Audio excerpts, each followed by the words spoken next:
Hello hello students, welcome again.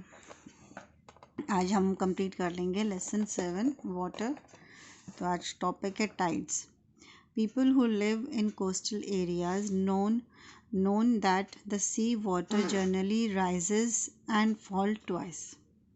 ठीक है, क्या बोल रहे हैं कि people who lives in coastal area, जो कोस्टल एरिया यानी कि किनारों के पास जो लोग रहते हैं उन लोगों को पता होता है कि पानी जो है कब समुद्र का पानी कब ऊंचा होगा, कब बढ़ेगा, कब उसकी लहरें ऊंची होंगी, कब उसकी लहरें डाउनवर्ड्स जाएंगी।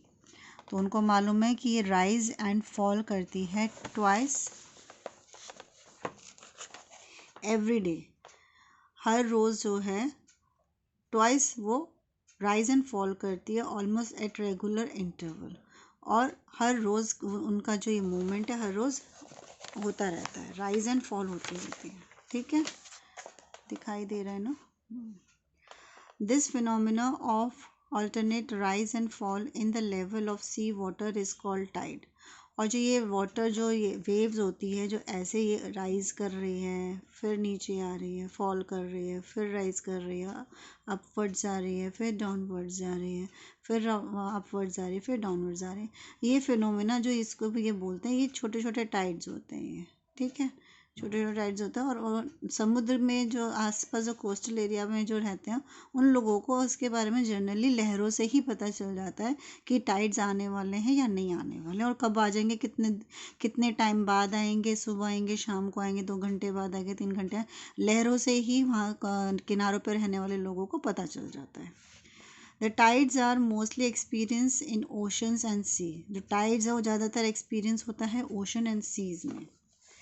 The gravitational pull of moon यानी कि gravitational pull of moon and the sun on the surface of earth causes tides. अब टाइड कैसे कॉज होता है, ये आपका क्वेश्चन है।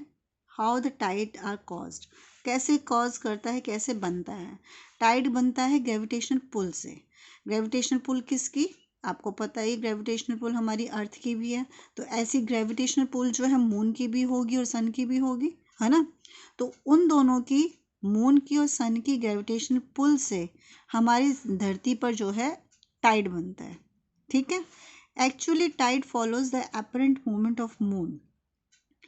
एक्चुअली क्या होता है, टाइड जो है वो मून की ग्रेविटेशनल पुल से और उसकी मूवमेंट से, जैसे वो घूमता है, मून जो है, चांद जो जैसे घूमता है, उसकी जो ग्रेविटेशनल पुल है, उसकी जो फोर्स है, उससे वो, क्योंकि मून जो है धरती के बिल्कुल पास होता है ना, तो इसीलिए उसकी जो मूवमेंट है उसकी ग्रेविटेशनल पुल की वजह से हमारे समुद्र में, ओशंस में, सीज में टाइड्स और लहरें जो है मूव करती है। This is the one of the cause, ये एक वन ऑफ कॉज है। ठीक है, आगे भी बहुत सारी चीज़ें हमने पहले भी पढ़ा था कि लहरें जो बन जाती है, वो क्रिस्टल जो टफ बन जाता है, वो आपने पढ़ा था कि विंड से भी बनता है ना। तो ये लहरें जो बनती है वो उसके कॉजेज बहुत सारे हैं। टाइड्स जो है वो बता रहे हैं कि मून और सन की ग्रेविटेशनल पुल की वजह से हो रहा है।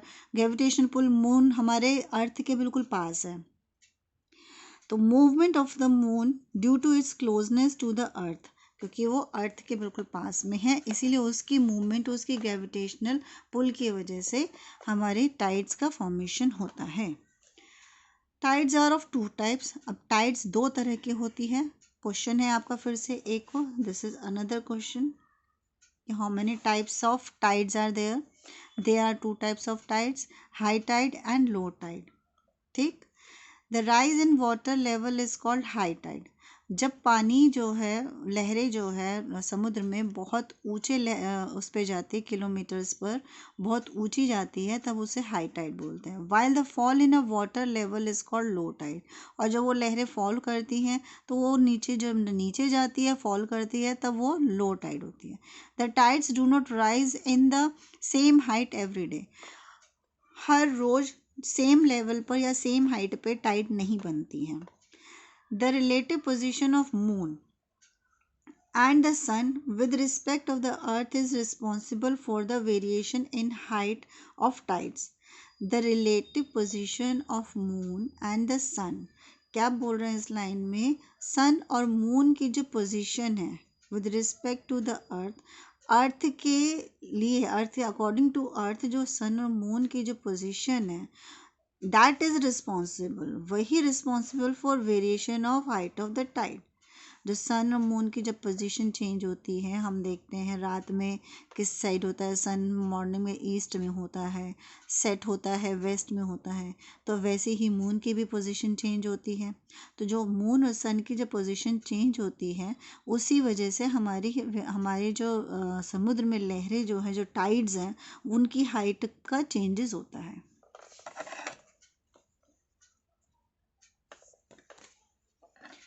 There are two extreme positions. There are two extreme position on full moon and new moon. क्या बोलते हैं कि दो एक्सट्रीम पोजीशन होती है फुल मून पर, यानी कि जो टाइड बनता है वो दो एक्सट्रीम पोजीशन पे बनते हैं। कब कब बनते हैं? एक तो बनता है फुल मून पर और एक न्यू मून पर। The sun and the moon and the earth are almost in the straight line. जब सन और मून ऑलमोस्ट एक स्ट्रेट लाइन में होते हैं, जैसे मान लो कि ये सन है आपका, ठीक है, ये आपकी अर्थ है और ये आपका मून है, जब ये सारे एक ही स्ट्रेट लाइन में होंगे, ठीक है। The sun and the moon exert, exert मतलब पुल करना, यानी कि जोर लगाना। एक्सर्ट का मीनिंग आप लिख लो, पुल करना या जोर लगाना। The sun and the moon exert a combined gravitational pull. अब यहाँ पर दोनों की मूवमेंट्स हो रही है, सन की भी हो रही है, मून की भी हो रही है, अर्थ की भी ग्रेविटेशनल पुल है, मगर सन और मून की जो ग्रेविटेशनल पुल है वो एक दूसरे को खींच रही है, एक्सर्ट कर रही है, और फिर एक कंबाइंड ग्रेविटेशनल पुल बनता है, ठीक। इस कंबाइंड ग्रेविटेशनल पुल से क्या होता है? Thus high tides are highest and low tides are lowest. तो जैसे ही जिस तरह से वो ग्रेविटेशनल पुल जितनी ज़्यादा ज़ोर से बनेगी, जितनी ज़्यादा एक्सर्ट होगी, जितनी ज़्यादा पुल होगी, तो वहाँ पे तब हाई टाइड्स होंगे, और उस ग्रेविटेशनल पुल की वजह से ही वो जिस फोर्स पर होगा कम होगा तो वो लो टाइड्स बनेगी। This phenomena is known as spring tide. ये जो फिनोमिना है कि जब मून और सन एक सिंगल लाइन पर आते हैं, स्प्रिंग टाइड कब बनता है? जब मून और सन और अर्थ, यानी कि यहाँ सन है, मून है, अर्थ है, जब ये तीनों एक ही स्ट्रेट लाइन में आएंगे, ठीक, और मून और सन जब है अपनी ग्रेविटेशनल पुल एक दूसरे को खींचेगी उनकी, ठीक है, एक्सर्ट करेंगे, तब हाई टाइड और लो टाइड बनती है, जिस फिनोमेना को, जिसको हम कहते हैं, जिस प्रोसेस को हम कहते हैं, उसे हम बोलते हैं स्प्रिंग टाइड। ओके स्टूडेंट्स, अब हम पढ़ते हैं नेक्स्ट टॉपिक। नेक्स्ट पैराग्राफ क्या बोल रहा है? On half moon. On half moon, जब मून आधा होता है, the sun and the moon makes a right angle to the earth. अब सन और मून क्या बनाते हैं? राइट एंगल बनाते हैं, ठीक है। राइट एंगल कैसे बनाएंगे? राइट एंगल ऐसे बनेगा, आपने मैथ्स में पढ़ा है ना। राइट एंगल कैसे बनता है? राइट एंगल ऐसे बनता है, यानी कि अर्थ यहाँ पर हो गई, ये अर्थ हो गई, ये सन हो गया, ये मून हो गया, ठीक। तो ये राइट एंगल में बन गया, राइट एंगल बना ना। तो जब हाफ मून जब है, सन, हाफ मून और अर्थ राइट एंगल पे होता है, राइट एंगल पर, यानी कि दैट मीन्स 90 डिग्री एंगल पर होंगे ये सारे के सारे, ठीक है। तब 90 डिग्री एंगल पर होंगे, thus the gravitational pull of sun and the moon tends to cancel each other. एक दूसरे को उनकी ग्रेविटेशनल पुल क्या करती है? कैंसल करती है, यानी कि कैंसल करती है, ठीक है। This results in very small raise and fall in a sea water is known as neap tide. Neap tide क्या होता है? मालूम है आपको neap tide क्या होता है? नीप टाइड मालूम है आपको क्या होता है? नीप टाइड होता है ज्वार भाटा, जिसमें छोटे छोटे टाइड्स बनती है, और कई बार ज्वार भाटा क्या होता है कि एक बड़ा सा सर्कल पानी के अंदर बन जाता है। ओके मैम, ठीक है, इसको हम बोलते हैं नीप टाइड। अब आपके 7.3 का जो हम फॉर्मूला पढ़े, तो ये हो गया स्प्रिंग टाइड। मैंने आपको बताया था स्प्रिंग टाइड में फुल मून, अर्थ और सन, यहाँ पे सन है, यहाँ सन है आपका, ठीक है, यहाँ सन है आपका, ये सन है इधर, ये सब एक साथ है, एक ही लाइन में देखो, स्ट्रेट लाइन में। जब ये स्ट्रेट लाइन में होंगे तो एक दूसरे की जो पावर को ये लोग खींचेंगे, पुल करेंगे। ग्रेविटेशनल पुल सन की मून के एक दूसरे को पुल करती है। तब क्या होता है, यहाँ पर हाईएस्ट टाइड और लोवेस्ट टाइड बनती है, ठीक है, जिसको हम स्प्रिंग टाइड्स बोलते हैं। अब नीप टाइड में क्या था, मैंने आपको बताया था राइट एंगल, यानी कि राइट एंगल कैसे बन रहा है अब आप ये देख लो। हाफ मून है यहाँ पर, है ना, फर्स्ट क्वार्टर में हाफ मून है, तो ये यहाँ पर मून यहाँ है, ये अर्थ है और ये आपका सन है। तो ये बन गया आपका राइट एंगल, यानी कि 90 डिग्री एंगल बन गया। ये बन गया नहीं 90 डिग्री एंगल, है ना, ये क्या बन गया 90 डिग्री एंगल बन गया ये। तो जब ये 90 डिग्री एंगल बनता है तो ये दोनों क्या करते हैं, एक दूसरे की फोर्स को, ग्रेविटेशनल को कैंसिल करते हैं। तो यहाँ पर क्या बनता है, ये नीप टाइड्स बनते हैं, यानी कि छोटे छोटे टाइड्स बनते हैं।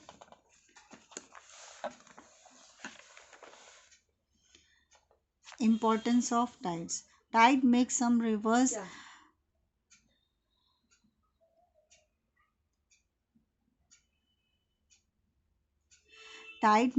rivers navigable. नेविगेबल क्या होता है, नेविगेबल, ठीक है।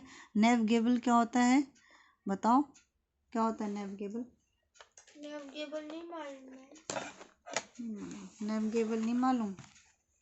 नेविगेबल होता है जहाज़ों की चलने लायक जगह। क्या होता है नेविगेबल, जहाँ पे जहाज चल सके, ऐसी जगह जहाँ पे जहाज शिप जो है चल सके। तो tide make some rivers navigable for ocean going vessels during high tide. The depth of water at the mouth of some river increases. तो जहाँ पे माउथ होती है रिवर की, वहाँ पे जो डेप्थ होती है वो क्या करती है, इंक्रीज कर जाती है। Mouth of some rivers increase, this will help the ship to reach the port. और ये जो है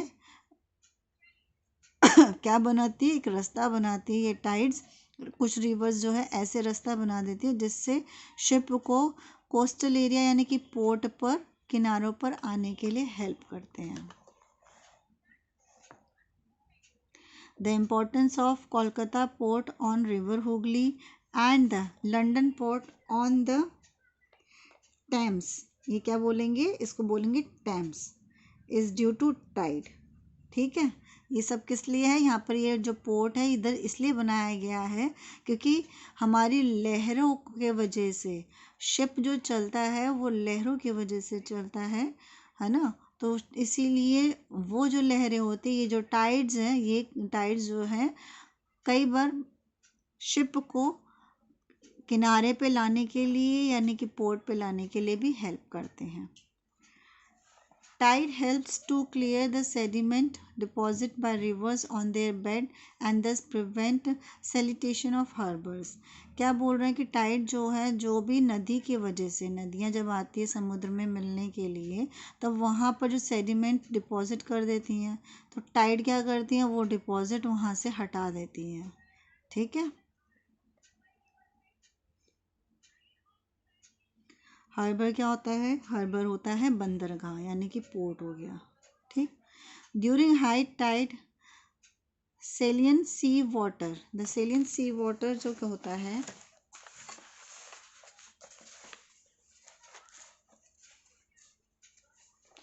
saline sea water stored in low-lying coastal area.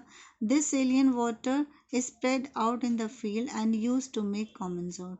अब टाइड क्या करता है, जो सेलिन वाटर होता है, जो नमक का पानी होता है, वो नमक का पानी जो है कोस्टल एरिया पे पहुंचा देता है, ठीक है। टाइड के वजह से, टाइड जो ये समुद्र है, मानो ये जो समुद्र है, ये समुद्र है, यहाँ पे जो नमकीन पानी है, यहाँ से टाइड उठेगा तो ये क्या करेगा, ये कोस्टल एरिया में यहाँ पर पहुँचा देगा किनारों पे। तो जो नमक है वो यहाँ किनारों पे इकट्ठा हो जाएगा, है ना, किनारों पे इकट्ठा हो जाएगा तो क्या होगा, यहाँ से जो नमक होगा वो कॉमन सॉल्ट बन के आता है ना, हमारे घरों में जो कॉमन सॉल्ट बन के आता है वो यहीं से बन कर जाता है। The fishing industry is help by the rhythm of tides. जो फिशिंग इंडस्ट्रीज़ है वो जैसे जैसे टाइड्स बनती है उनको पता चल जाता है कि कब टाइड बड़ी आनी है, कब छोटी आनी है, कब जो है समुद्र के जो बीच समुद्र में जो फिशेज़ हैं वो टाइड के वजह से इधर आ जाती है, किनारे पर आ जाती है, तो मतलब पास में आ जाती है और अंदर नहीं जाना पड़ता है, फिशर्स को जो है अंदर नहीं जाना पड़ता है। During high tide the fish comes near the coast. अब नियर कोस्ट कोस्ट के पास आ गए थे। Fisherman mostly sail out to the open sea during low tides and return to the coast with the high tides. जैसे ही slow tides होती है यानी कि धीरे जो कम टाइड्स होती है तो वहाँ पे क्या करते हैं, उस वक्त जो फिशर्स हैं वो क्या करते हैं, अंदर तक चले जाते हैं मछलियों को पकड़ने के लिए। मगर जब हाई टाइड जाती है तो वो वापस कोस्ट पर आके मछलियाँ पकड़ते हैं, क्योंकि यहाँ से जो मछलियाँ हैं वो कहाँ पहुँच जाते हैं, नदी के किनारे रहते हैं, समुद्र के किनारे में पहुँच जाते हैं, तो वो वहीं पर ही उसको पकड़ लेते हैं। ठीक है। The energy of the tide is use to generate electricity. अब टाइड की जो एनर्जी है वो काम में आती है, वो किस काम में लेते हैं, उससे क्या बनती है, इलेक्ट्रिसिटी बनती है। यानी कि टाइड हमारी जो है यूज़फुल होते हैं। सुनामी यूज़फुल नहीं होता, सुनामी क्या करता है, सुनामी डिस्ट्रॉय करता है। हाँ डिस्ट्रॉय करता है। ठीक है, लेकिन टाइड क्या करती है, हमें हेल्प करती है। किस किस चीज़ों में हेल्प करती है, हमें फिश पकड़ने में हेल्प करती है, बिजली बनाने में हेल्प करती है, ठीक, नमक बनाने में हेल्प करती है। तो 3 चीज़ों में तो हमें हेल्प कर ही रही है टाइड्स। टाइडल पावर स्टेशन कहाँ कहाँ पर है, टाइडल पावर स्टेशन जिनसे बिजली बन रही है वो है UK, Canada, France and Japan. Now next topic है अपना ocean currents. Ocean water moves from one part of the ocean to another. Ocean का जो पानी है वो एक पार्ट से दूसरे पार्ट में जाता है, ये ओशन है। यहाँ से पानी इधर जाता है, इधर से पानी इधर आता है। ठीक है, यहाँ का पानी किधर जाता है, इधर जाता है, इधर का पानी इधर आता है। The movement of the ocean water in the form of streams in definite direction on the ocean surface is called ocean current. Ocean current क्या होता है? The movement of ocean water का जो पानी है उस पानी की movement in the form of streams क्या होती है, छोटी छोटी नहरें, छोटी छोटी नदियाँ, छोटी छोटी रिवर्स। ठीक है, जो मैंने आपको पहले भी बताया था, स्ट्रीम्स जो है अंडर वाटर भी फ्लो करती है। जैसे आपने कई बार पहाड़ी या हिल एरियाज़ में आप गए होंगे तो आपने बहुत बार देखा होगा हिल में से पानी निकल रहा है और सड़क पे जा रहा है ना, तो वो पानी अंदर से आ रहा है। तो हमारे ग्राउंड में, हमारे अर्थ पे भी बहुत सारी ऐसी स्ट्रीम्स हैं छोटी छोटी जो अंदर से पानी जा रही है, समुद्र तक जा रही है। तो क्या बोलते हैं, the movement of ocean water in the form of streams in a definite direction. एक पर्टिकुलर डायरेक्शन में वो मूव कर रही है on the surface of ocean के सरफेस पर, तभी वो ओशन करंट बनता है। ठीक है, ओशन करंट क्या होता है, धारा, पानी की धारा क्या बनती है, धारा क्या है, धाराएं बनती हैं। ठीक है, क्या बनती है, हमें धाराएं। ठीक, तो ओशन करंट जो होती है वो धारा होती है, समुद्र की धारा, समुद्र की लहरें। ठीक है, the ocean currents are like river in sea. कैसे होते हैं ocean currents, rivers in the sea and their bank and beds are the sea water. ठीक है, एंड द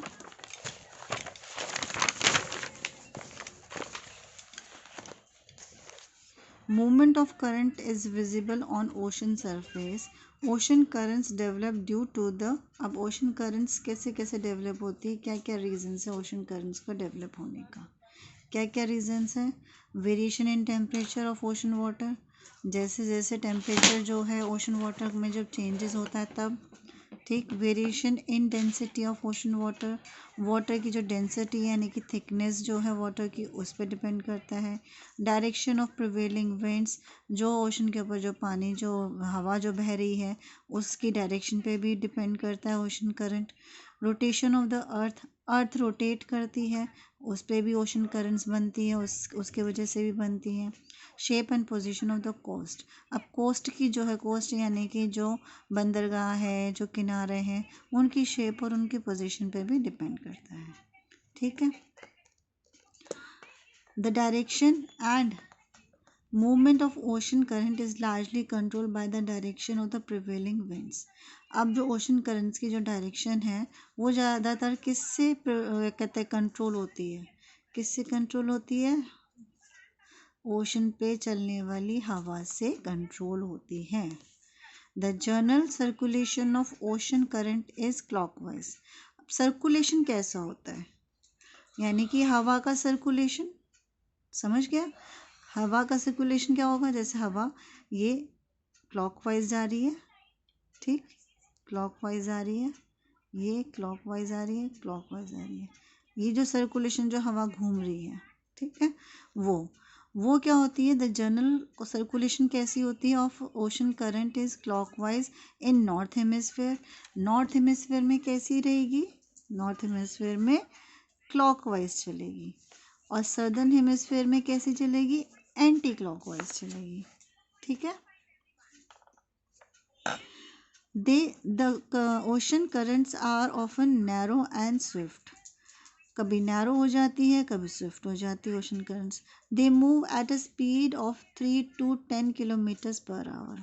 इनकी स्पीड क्या होती है ओशन करंट्स की, ये आपके फिलिंग द ब्लैंक्स के क्वेश्चंस हैं। इनकी स्पीड क्या होती है, 3 to 10 kilometre per hour. In some area ocean currents are very broad, this is called drift. कुछ एरिया में ओशन करंट जो है बहुत बड़ी हो जाती है, ठीक है, बहुत चौड़ी हो जाती है, वो लहरें जो होती हैं वो बहुत चौड़ी होती हैं, तो इसीलिए उसे ड्रिफ्ट बोलते हैं। ड्रिफ्ट क्या होती है, हिंदी में हम ड्रिफ्ट को क्या बोलते हैं बताओ?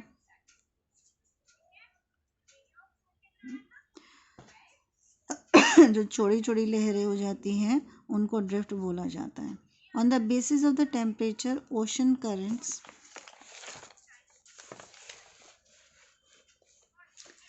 Can be classified into 2 types. 2 तरह से ओशन करंट्स को क्लासिफाइड किया जा सकता है। पहला है वार्म करंट्स एंड दूसरा है कोल्ड करंट्स।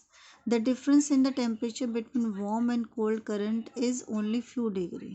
इनके बीच में जो डिफरेंस होता है, टेम्परेचर का जो डिफरेंस होता है वो सिर्फ कुछ थोड़ी सी डिग्रीज का ही डिफरेंस होता है। Warm current flow from equator region towards the polar. अब वार्म करंट कहाँ से फ्लो करती है, वो इक्वेटोरियल रीजन से कहाँ जा रही है, वो इक्वेटोरियल रीजन से पोलर रीजन की तरफ जा रही है, यानी कि पोल्स की तरफ जा रही है। और जो कोल्ड करंट है वो क्या कर रही है, वो पोलर रीजन से टूवर्ड्स इक्वेटर आ रही है, ठीक है।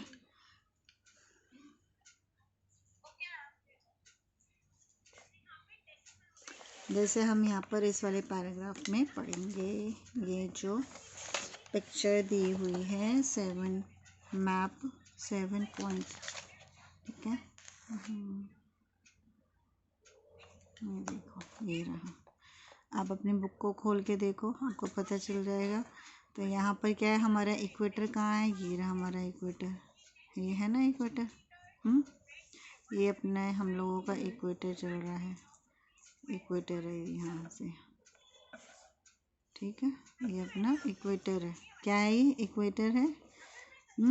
अब यहाँ से कहाँ जा रही है, वार्म करंट कौन सी है, जो रेड एरो है वो वार्म करंट है। तो वार्म करंट क्या कर रही थी, हमने ऊपर पढ़ा था, वार्म करंट क्या कर रही थी, warm current flow from equator region to polar reason.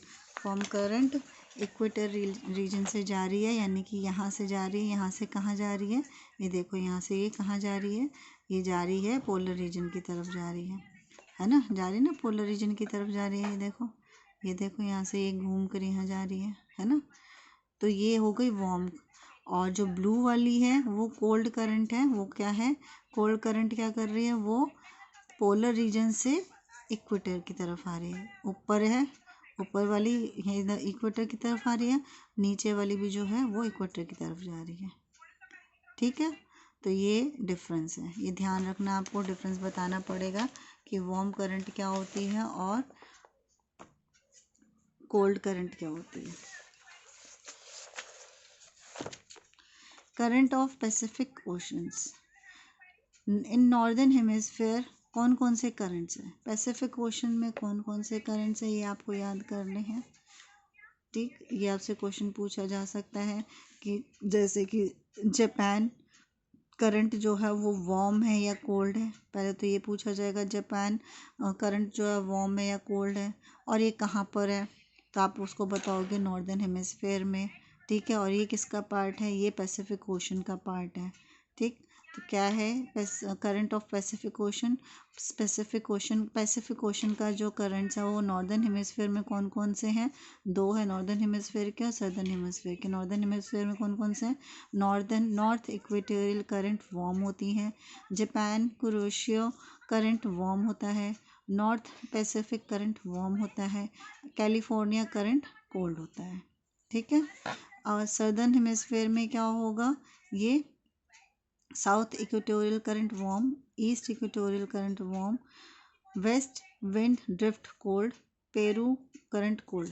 Peru को एक हम्बल्ट भी कहा जाता है जो कि साउथ ईस्ट पैसिफिक ओशन में है। कहाँ पर है, साउथ ईस्ट पैसिफिक ओशन में।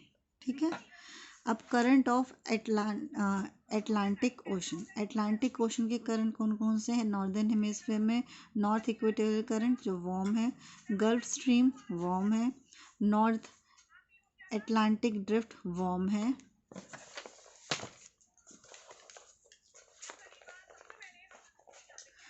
कैनरी करंट कोल्ड है। ठीक है, और ये आपका आ जाएगा लेब्राडोर करंट जो कि कोल्ड है। कैनरी करंट कोल्ड है, लेब्राडोर करंट जो है कोल्ड है। ये कहाँ पर है, ये नॉर्थ अटलांटिक ओशन में है। ठीक है, ग्रीनलैंड करंट कोल्ड है। और अटलांटिक ओशन का जो साउदर्न हेमिस्फीयर है वहाँ पे कौन कौन से करंट्स हैं, south equatorial current warm, Brazil current warm, waste wind drift cold है, और बेंजुअल करंट कोल्ड है, फॉकलैंड करंट कोल्ड है। ठीक है, उसके बाद आपका ये आ जाता है करंट ऑफ इंडियन ओशंस। इसमें भी दो हैं, नॉर्दर्न और साउदर्न हेमिस्फीयर। नॉर्दर्न हेमिस्फीयर में कौन सा इंडियन ओशन के, north equatorial current warm, monsoon drift warm. The monsoon drift change its direction from season two season. Monsoon drift जो है वो अपनी direction season two season change करती रहती है। सदर्न हेमिस्फीयर जो है वो साउथ इक्वेटोरियल करंट वार्म है। मोज़ैम्बिक बोलते हैं इसको, क्या बोलते हैं, मोज़ैम्बिक। क्या बोलेंगे, Mozambique current. West wind drift, west Australian current cold. ये सब आपको याद करना पड़ेगा, ये आपके शॉर्ट क्वेश्चंस में आ जाएंगे, सारे शॉर्ट क्वेश्चंस हैं। और आपका लॉन्ग क्वेश्चन भी आ सकता है कि right the current of Indian oceans. तो आपको ये दोनों पॉइंट्स लिखने पड़ेंगे, नॉर्दर्न हेमिस्फीयर के भी और साउदर्न हेमिस्फीयर। अब effect of ocean currents. Effect of ocean currents. Ocean currents exercise great influence on the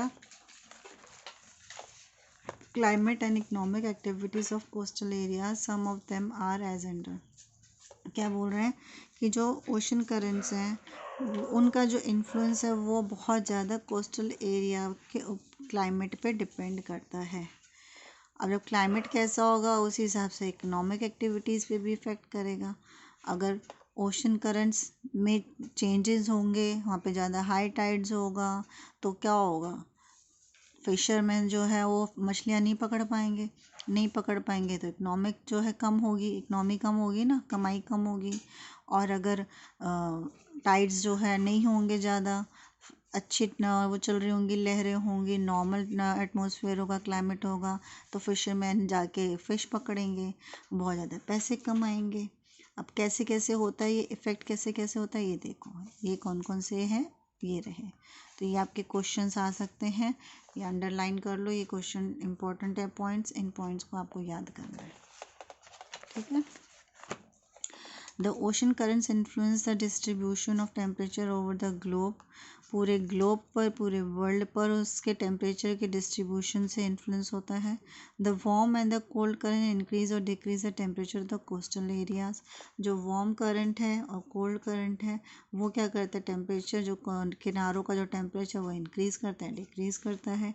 warm current increase the moisture bearing capacity of wind while cold current decrease the same. Deserts are mostly found along the western side of the continent along which cold current flows. ठीक है, समझ में आया, ये points आपको याद करने हैं। Mixing of the cold and the warm current causes dense fog. अब जब कोल्ड करंट और वार्म करंट मिक्स हो जाते हैं तो क्या होता है, फॉग हो जाता है, यानी कि धुंध हो जाती है। when hampers the navigation, which hampers the navigation, यानी कि जो रास्ता ढूंढने का जो नेविगेशन होता है वो हैम्पर करता है, उस पर इफेक्ट होता है।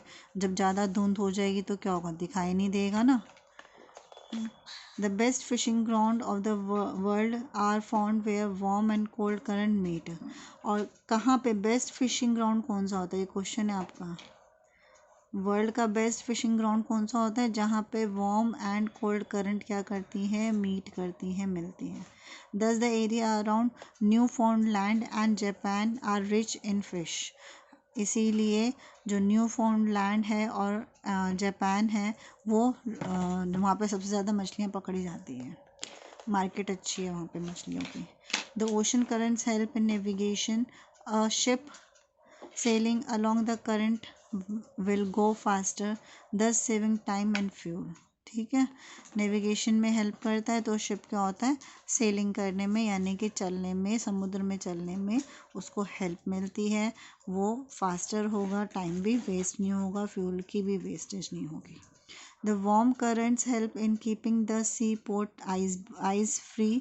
जो warm current है, जब वहाँ पे गर्मी होगी तो वहाँ पे वो ice free होगा, जो भी सी पोर्ट होगा आइस नहीं बन रही होगी वहाँ पे, ठीक है, तो आइस फ्री रहेगा। And thus help in it remaining open throughout the year even in higher latitude. क्या बोल रहे हैं कि जब गर्मी होगी, समुद्र में जब गर्मी होगी तो वहाँ पे बर्फ़ नहीं होगी, बर्फ़ नहीं होगी तो फिर सी पोर्ट पर आने में उनको बहुत आसान रहेगा। Warm current reduce the danger of sea bergs for the sailing ship. Sea bergs क्या होता है बताओ, सी बग्स होता है, आपने कई बार अपने टाइटैनिक मूवी अगर आपने देखी हो तो टाइटैनिक मूवी में दिखाया था ना, जहाज के सामने बर्फ़ का पहाड़ आ जाता है। ऐसी जो छोटे छोटे बग्स हैं वो हैम्पर करते हैं, तो वार्म करंट क्या करते हैं, उसको वार्म से वो जो सी बर्ग होते हैं, बर्फ़ के जो कहते हैं टुकड़े होते हैं वो पिघल जाते हैं तो समुद्र में शिप को चलने में आसानी होती है और शिप के लिए कोई डेंजर नहीं होता। ओके स्टूडेंट, अब आपको ये सम अप जो है ये थोड़ा सा आपको पढ़ लेना चाहिए। ये सम अप के पॉइंट्स आप याद करोगे तो आपके लिए इजी रहेगा। नेक्स्ट सेशन में मैं आपको क्वेश्चन डिस्कस करूँगी और कुछ एक्स्ट्रा क्वेश्चंस होंगे मैं वो भी आपको डिस्कस करूँगी। तो ओके बाय बेटा। मेरे चैनल को लाइक करो, सब्सक्राइब करो, बेल आइकन ज़रूर दबाना। कोई आपको सजेशन हो तो कमेंट बॉक्स में कमेंट करना। आपको किसी चीज़ की हेल्प की ज़रूरत हो तो आप मुझे वो हेल्प भी कमेंट सेक्शन में बता देना, ठीक है। Okay bye bye, thank you.